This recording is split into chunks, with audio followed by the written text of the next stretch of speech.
September, Friends of Simon Wiesenthal Center for Holocaust Studies celebrates the life and legacy of Simon Wiesenthal at Freedom Day. For the second year in a row, we are celebrating virtually. Thank you for joining us today. Simon Wiesenthal was a Holocaust survivor and a human rights advocate. Born in 1908 to a middle-class Jewish family in Buchach, Poland, Wiesenthal experienced anti-Semitism, but that did not stop him from receiving his degree in architectural engineering. He married the love of his life and started his career as an architect. However, as a young Jewish couple living in Eastern Europe during the 1930s and 1940s, life became increasingly difficult for them. Simon was forced to close his business. In 1941, they became forced laborers. In February of 1942, the Nazi hierarchy decided on the final solution to the Jewish question, which was to annihilate the entire European Jewish population. Surviving a number of concentration camps, Simon weighed under 100 pounds and was barely alive when he was finally liberated by the 11th Armored Division of the 3rd U.S. Army on May 5, 1945. After regaining his health, Wiesenthal began gathering evidence on the Nazi atrocities for the War Crimes section of the United States Army. The evidence that Simon gathered was used by the American Zone war crime trials, and when his association with the United States Army ended, he gathered volunteers to open the Jewish Historical Documentation Center in Austria. Although Germany's war crime files contain more than 90,000 names, Simon was determined to review any document and record he got, listen to personal accounts by individual survivors, and present the cases that he built to the appropriate authorities. Simon played a key role in the capture of former Nazis such as Adolf Eichmann, Karl Silberbauer, and more than 1,100 other Nazi war criminals. Simon's motive for becoming a Nazi hunter were simple. He wanted to ensure that the legacy of the Holocaust and the lives of those taken so brutally by the Nazis and their collaborators were not forgotten. On September 20th, 2005, Simon Wiesenthal passed away peacefully in his home at the age of 96. Today, the legacy of Simon Wiesenthal stays alive in our organization, as well as other Simon Wiesenthal centers located around the world. We are guided by the words of Wiesenthal himself, who said, "Freedom is not a gift from heaven. One must fight for it every day." We believe that each and every person has the ability to create positive change, especially you, the young people in our world. On this Freedom Day, we challenge you to stand up and be a positive change maker. Listen carefully to our speakers today and how they became change makers in their communities. What motivated them to get started? Reflect on these messages to find out what inspires you and take that first step. Let that be your challenge.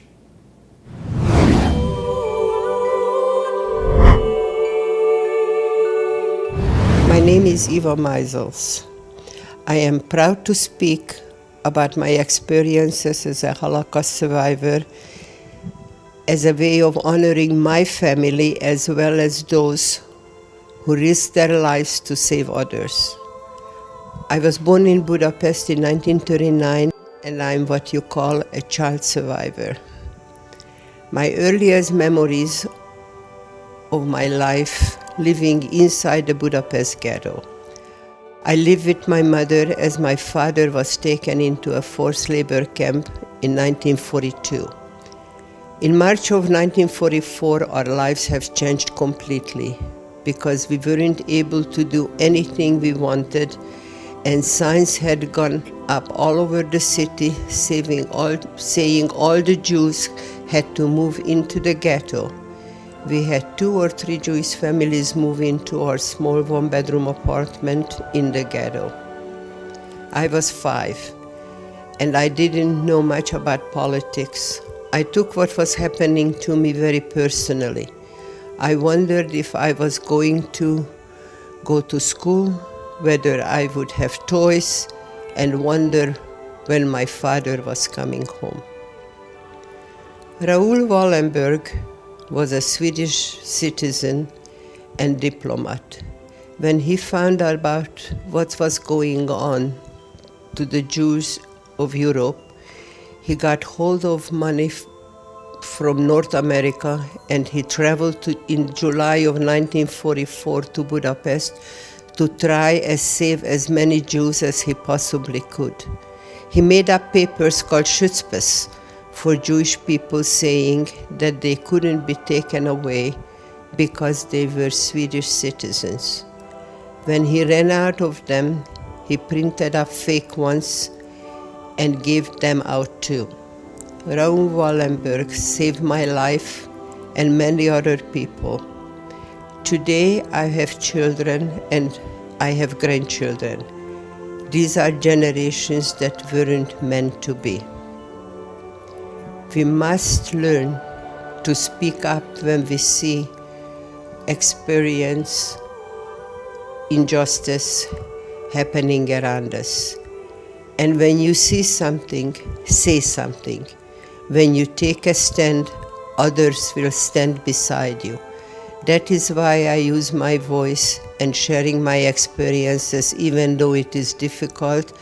I speak often about my memories and those of my family. It is important not to keep quiet and believe that the education is the foundation of making the difference. My name is Andrew Ret'd, and I'm a young child Holocaust survivor from Budapest, Hungary. The fact that I survived with my mother was strictly to the incredible courage and resilience of my mother and grandmother. My mother was so in love with my father that she kept her ring, which could have been a death sentence. When we were sent from one place to another, we were stopped and robbed of every single valuable we had. And my mother hid this wedding band in my diaper. Why did everyone hate us? Why were we declared ein Leben nicht wertig, a life not worthwhile living? I did not do anything to anybody. It was because I was the son of Jewish people. I was the product of two people who loved each other and loved life. It took us months after the war to find out that my father had been murdered. Life after the Holocaust was not easy for anybody. Look what hatred has done. Teaching understanding and tolerance is the only way to eliminate hatred. Racial superiority is man-made. Racism of one is racism of all. Never again to any and all genocides. Never again to racial hatred. Never again to a second Holocaust. I ask you to stand up, please, and place your hand over your heart and recite this pledge with me. We pledge to speak up against hatred and racism. We pledge to remember. We pledge never again. Young people are the future. We must rely on the next generation to make a change in the name of equality and human rights. I urge you all to use your voice when you see injustice. Remember that nobody is immune from hatred. I now pass the microphone to you, the next generation of activists who are dedicated to make a positive change in the world. Hey everyone, and welcome to Freedom Day. I was 9 years old when I became a blogger and an activist, although I didn't call myself either at the time. My parents and I were on a road trip home from a digital media conference in Philadelphia, where I had attended a 3-hour blogging workshop, and on the ride home, I decided what my blog was going to be about. My mom told me it's not a personal diary, and my dad said that I couldn't write about how much I loved Justin Bieber. I was 9. They said that I had to write about something that I was passionate about. Now, I was 9 years old. I had no idea what the word passionate even meant. It wasn't a question that I had really thought about. So we talked it through. What do you love? What do you deeply care about?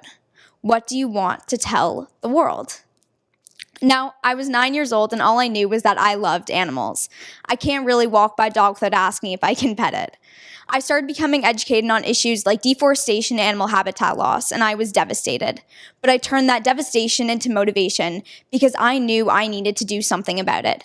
So my blog became about the eco-friendly things I was doing in my life, like shoreline cleanups and eco-friendly cleaning supplies, sharing what I was learning and doing in hopes of inspiring people to learn and do themselves. The two messages that I was talking about when I was 9, I still believe in today. That it's the little things that add up to make a big difference, and that anyone can make the world better. It doesn't matter how old you are, how young you are, how much money you have, or where you live. We can all leave the world a little bit better than when we first found it. Shortly after starting my blog, I realized that not everyone around the world has access to clean drinking water, so I felt that once again, I need to do something. I went to my principal, Miss Smith, in grade 4, and I asked if we could launch a campaign at school to raise money to help people get clean water in developing communities. She said the two best things that any educator could tell a student: yes, and I believe in you. We ended up providing clean water for 37 people for life. It was then that I saw that even when people so different from each other come together in support of a common goal, amazing things happen. My platforms have grown to social media, motivational speaking, my book, and more to talk about and take action on all kinds of issues, like poverty, education, homelessness, mental health, anti-bullying, hate, and perhaps the issue I'm most passionate about is activism itself, inspiring people to be the change they want to see in the world. Now, when I say change the world, I'm talking about the whole world for sure. But I understand that can be really overwhelming, like a lot of the issues in the world. So I'm also talking about your world, your school, your community, your home, whatever that means to you. Changing the world really does start at home. Today, I'm going to let you in on something that's going to change the way you think about how we change the world. It's a formula that even for those among us, myself included, that aren't so great at math can understand and use. Issue plus gift equals change. Just like in math, it's easier if we tackle the equation in units. So let's talk about the first unit, issue. Your issue is your spark. It's that cause that makes you sad or angry, the thing you want to change. Ask yourself the same questions that I did when I was 9. What do you love? What do you care about? What do you want to tell the world?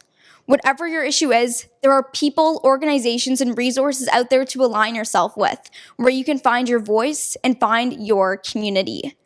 Your gift is something that you are good at that can be used to create amazing change. A gift might be something that you're good at or that you like doing. It might be a skill or a hobby or a resource. It might be something that you do for fun in your spare time, or it might be time that you have to give. For example, your gift of having time could be taking a few hours out of your day and volunteering at your local food bank. Your gift can really come into play knowing that there are all kinds of activists. You might not be comfortable speaking in front of a huge crowd like I have, or even in a classroom, but that's okay. Don't let it stop you. Our work in making the world better needs all kinds of people. People like you with all kinds of different gifts and skills that they can bring to the table.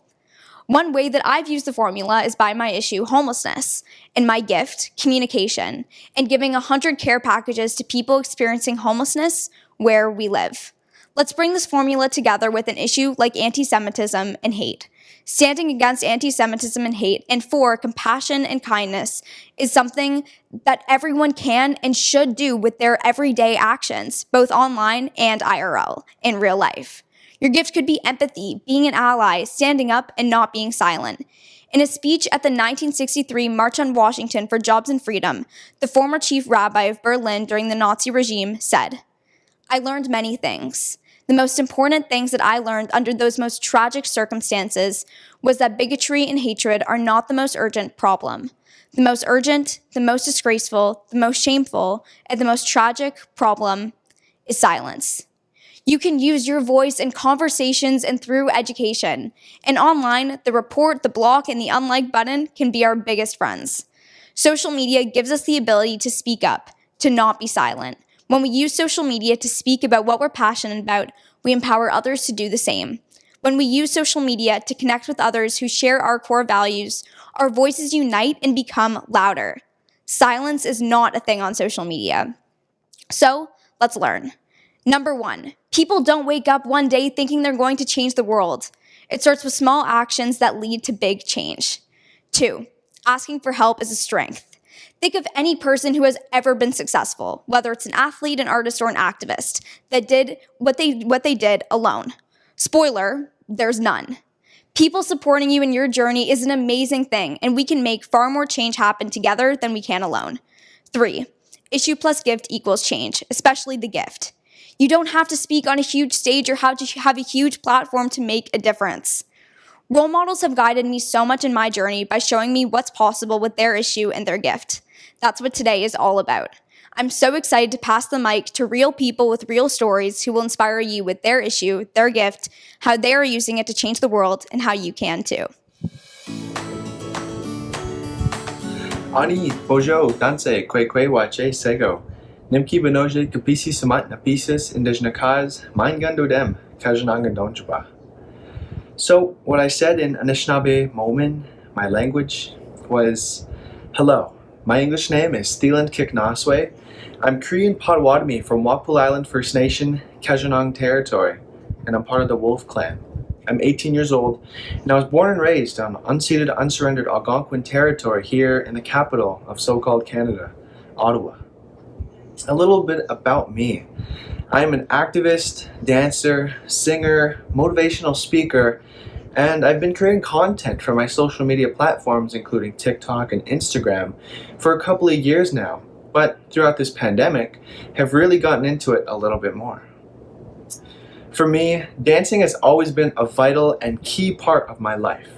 I remember hearing the story my mother shared with me that I would like to share with all of you, and it goes like this. Before I was born and in my mother's womb, she would take us to powwows, round dances, and other cultural celebrations. And at these gatherings, there were drums.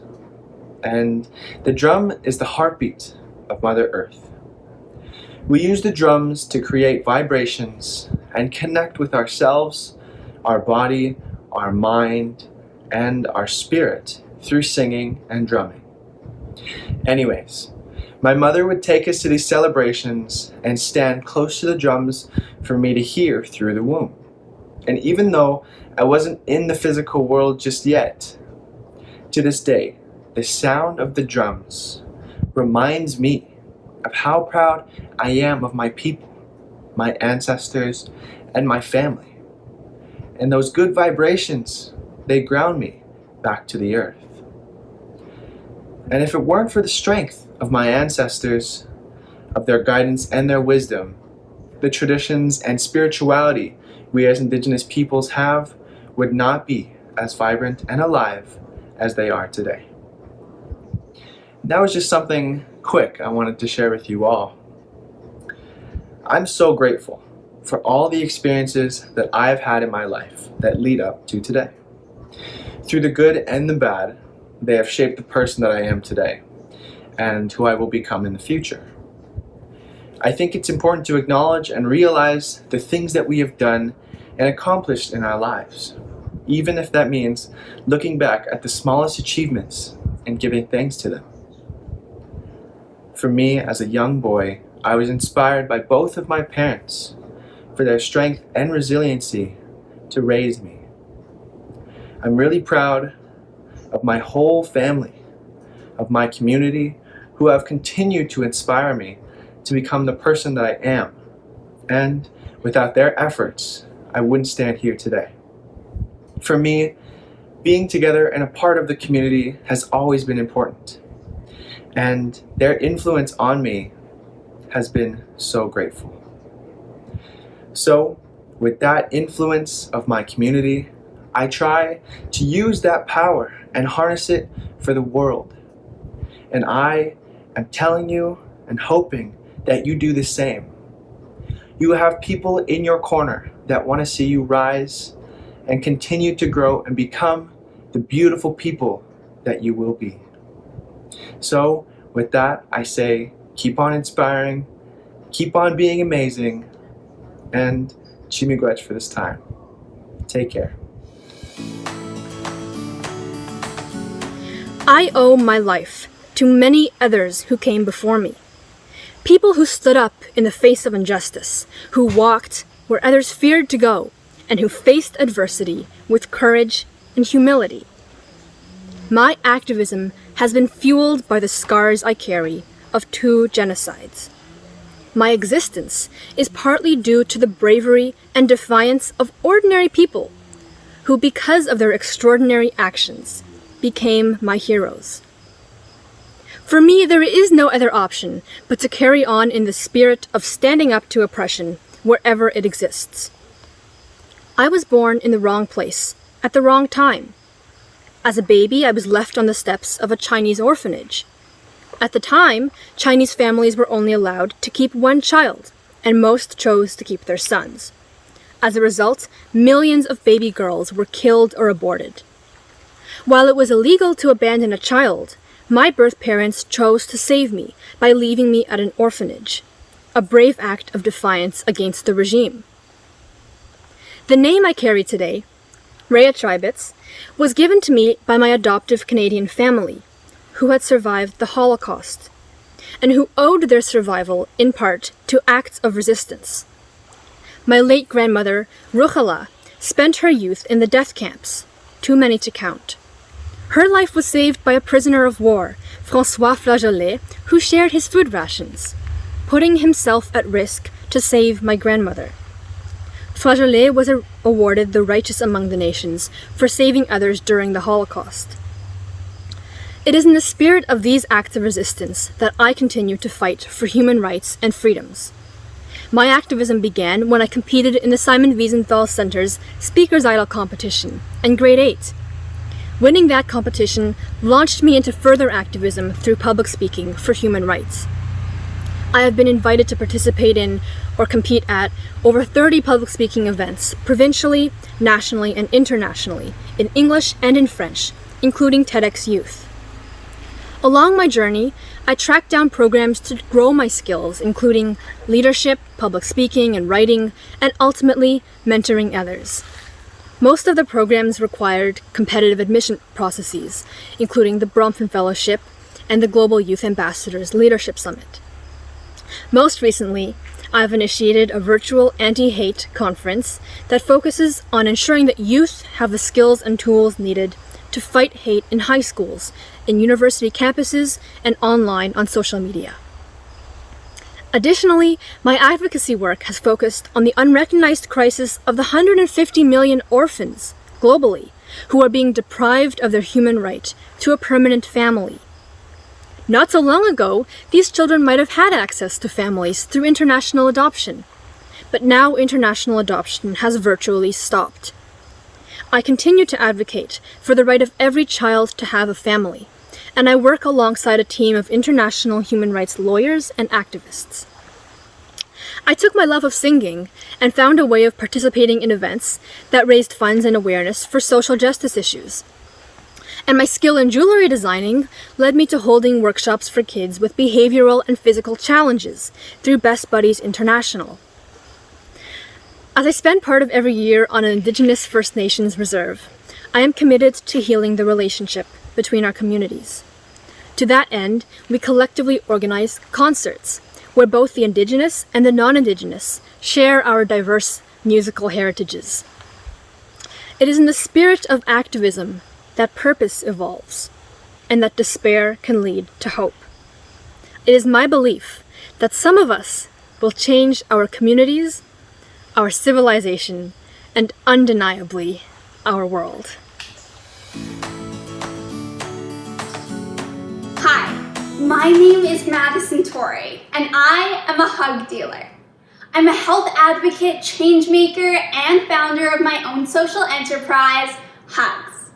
Mostly, I am passionate about volunteering as a way to make a difference and strengthen my community. Volunteering lets us not only be the leaders of tomorrow, but the change makers of today. Our actions shape the present into a future that we can be proud of. Volunteering doesn't just help people beat the odds, it changes the odds. At the age of 13, I had heart surgery. And while in hospital, I saw so many scared kids just like me, overwhelmed with procedures and treatments. And all I wanted to do was give them all a big hug. And so, Hugs was born. Hugs promotes quality of life initiatives through experiences, funds, and support. Because happy kids equal better health outcomes. Through Hugs, I volunteer hosting princess tea parties for surgical units or racing superheroes down hospital halls, but has also presented opportunities to be on hospital advisory boards, medical research panels, and education platforms for hospital staff. Because all children deserve to be involved in their healthcare journeys, having their voices heard and their bodies taken care of. That is the essence of volunteering. Taking our sparks, our passions, and our voice and putting it into action. My challenge to you is to find your spark. Volunteer to make an impact. It doesn't even have to cost anything. Volunteer your time, your expertise. Volunteer you. The opportunities are endless. Plant trees or volunteer in the seniors' home. Have a clothing drive for the homeless, or volunteer as a Special Olympics coach. Take your passions and turn it into action. On a personal level, what inspires me continues to be my why. The children in the hospital. I remember all those strong kids in the hospital battling their own dragons, and I keep going. On a bigger level, what inspires me the most is you, youth power. Youth around the world have stepped up. Instead of looking for the heroes, they have become the heroes that they've always needed. I have never seen a politician, or any adult for that matter, that has the strength and power of thousands of youth, passionate and storming in unison. There are 1.2 billion youth aged 15 to 24 globally. Think of the power in our generation. Significant systemic shifts are started from our collective youth voice. We need to continue to be each other's sources of inspiration. To me, activism is about finding your voice and finding ways to use it. It is also about amplifying other people's voices at times when they are having troubles expressing it or having their voices blocked. It's about volunteering and giving back, but it's also about knowing when it is important to pass the mic and give people the opportunities or platforms to use their voices. Hello everybody and happy Freedom Day. My name is Cameron Davis. I'm an activist, entrepreneur, content creator, and clothing designer. I'm also a teenager, a student, and an optimist. Today I want to talk to you about the secret weapon that has helped me make a change in my community, my voice.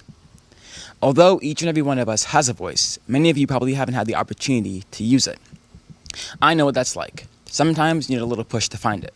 My push came in an unusual way. When I was in the 2nd grade, my family and I went on a year-long trip around the world. In that year alone, we visited 29 countries and 6 out of the 7 continents.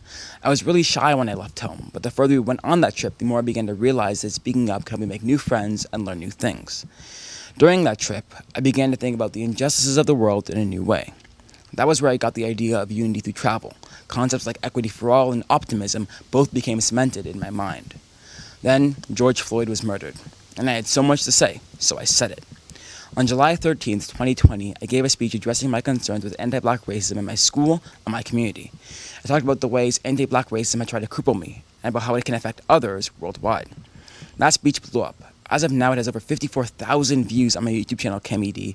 It continues to be my most viewed video yet. But I wasn't done. I wanted to start something that was bigger than myself. I wanted a way to unify voices on issue that matters. I want a group that could advocate for everything that I stand for year-round. I co-founded an organization with my peers called BYR Youth. This organization works to educate others about the horrors of anti-black racism in our education system, while also finding ways to combat the inequities and change it through policy and conversation with those who hold the positions of power. This organization was a huge success. I was able to share my voice, we got other members that decided to share their voices as well, and we identified new issues that we stood for so that we can address intersectionality. We've had 3 live stream panels, several workshops, and we've spoken at several different schools, all with the goal to further educate them and to annihilate negativity and racist thoughts. But I still had more to say, and I wanted to find another way to use my voice. So I started 7to1merch.ca, 7 continents to 1 world. The name symbolizes my hope for unity through travel. My clothing brand uses the values of my activism and as a teen traveler to connect the world on issues that divide us. I use my clothing brand as a way to advocate for change and as a way to give back to my community. I donate profits from my Changemaker and Listen and Act lines to various youth charities. The great thing about this business is that I get to help others without having to speak in front of a crowd or go to a school. Even though I love doing both of these things, the pandemic made me realize that finding many ways to use my voice is a good thing. When COVID-19 protocols meant that I couldn't speak in public, I simply took my talks online. The method didn't matter because the message was the same. And as a result of being willing to try something new, I was able to share my message in places I couldn't visit. I was able to share my voice, and I was able to get others on board. I'm still not done. I believe that my school, my community, my province, and my country can all do better. I believe that we should all be fighting against the injustices that any one of us is facing. I know what it's like to be discriminated against. I know what it's like to be treated like you're powerless. And I know what it's like to be treated like your voice isn't enough. I don't want other kids to feel that way. And through my work, I'm hoping I'm able to set an example that shows them how they too can find their voice. I'm only 16. I can't change everything today, but I can start. And if you're passionate and willing, you can start too. Thanks for listening. Hi, my name is Charlene Rocha, and I'm a 17-year-old activist from Ontario. My journey with activism started with environmental activism. I noticed that there were a lot of issues in my community that I wanted to fight. There was this biking trail that me and my friends loved going on in my city of Pickering. And one day when we went to go see this trail, we saw that it was completely flooded. And we knew that this was the impacts of climate change, and we knew that we wanted to take the steps to combat that. So what I did is I volunteered with my municipality, and I started learning about the current sustainability policies that we already had in place.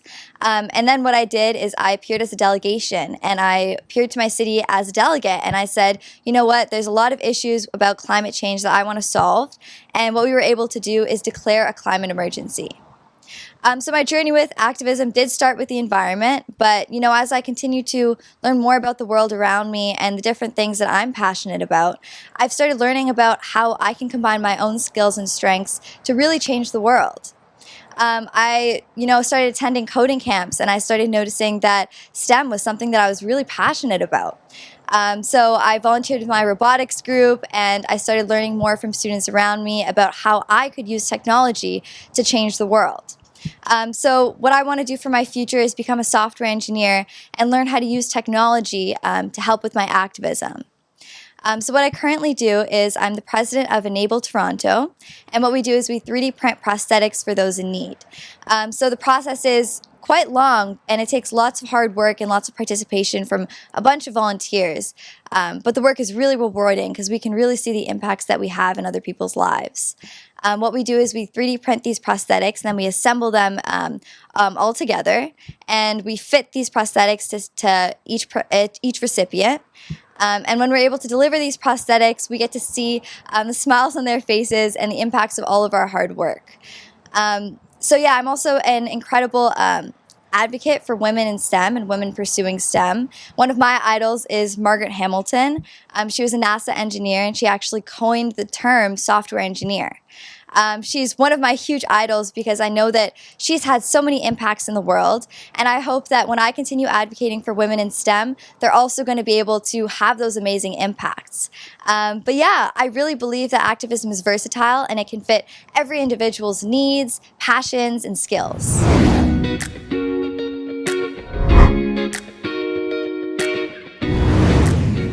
The first step to changing the world is learning. Knowledge is power. You can't take action on an issue without caring about it, and you can't care about an issue if you don't know about it, right? Also, make sure that you critically read and think about everything that you see. When you're reading an article, read through it, and then read it again, especially before you're sharing it. Also remember to find your community. With every issue that you're passionate about, there's an organization out there that can help you. One of my favorite quotes is by Mr. Rogers. look for the helpers. And trust me, there are helpers all around you that will help you use your voice and take action. I'm so excited to see how you use your voice and how you change the world.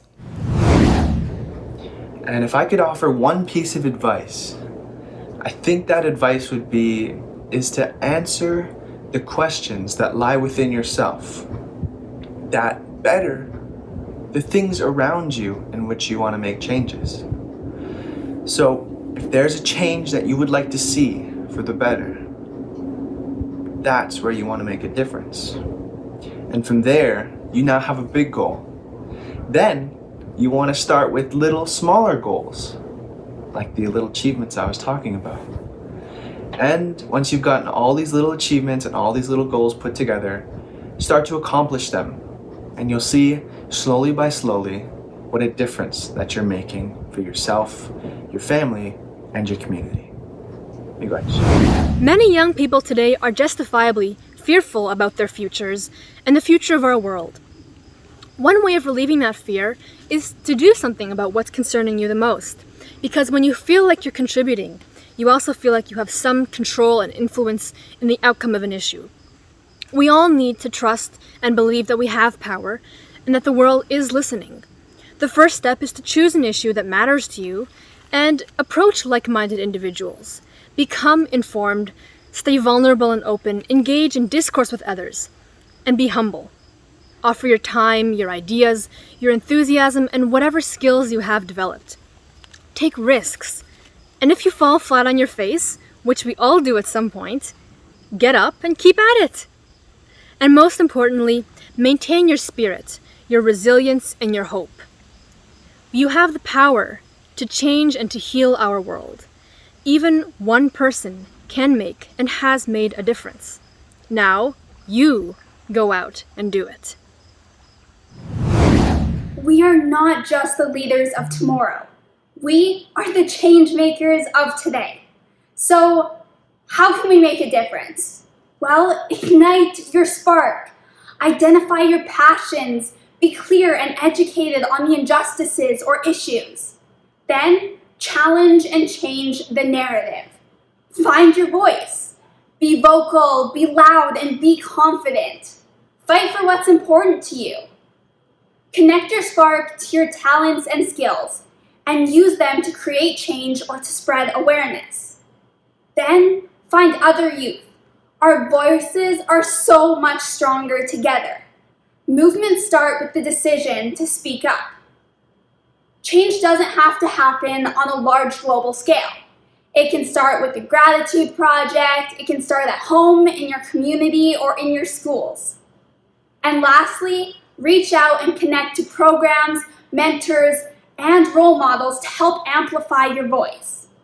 And remember, the world needs your spark, because sparks ignite action. One way that you can make tangible solutions in your community is through using the mantra, listen, learn, act. Whatever you think of is possible, and as long as you have the passion and courage to do something, it can happen. Whether it's speaking out at your community, speaking out to your parents, to your principal, to your school, or if it's starting a clothing brand, putting videos on your YouTube channel, anything is possible. Having that courage and passion is the first step, and as long as you do that, you'll be able to get here one day. And as long as you do that, you'll be able to make change in your community. So don't be shy, stay passionate, and keep moving forward. My tip is to start asking questions and researching organizations that already exist in your community. There's tons of leaders out there that are already taking steps. So if you learn from them and really just appear vulnerable and ask them questions, what can I do? How can I help? Where can I get involved? I'm sure you'll really be able to continue and start your journey of activism.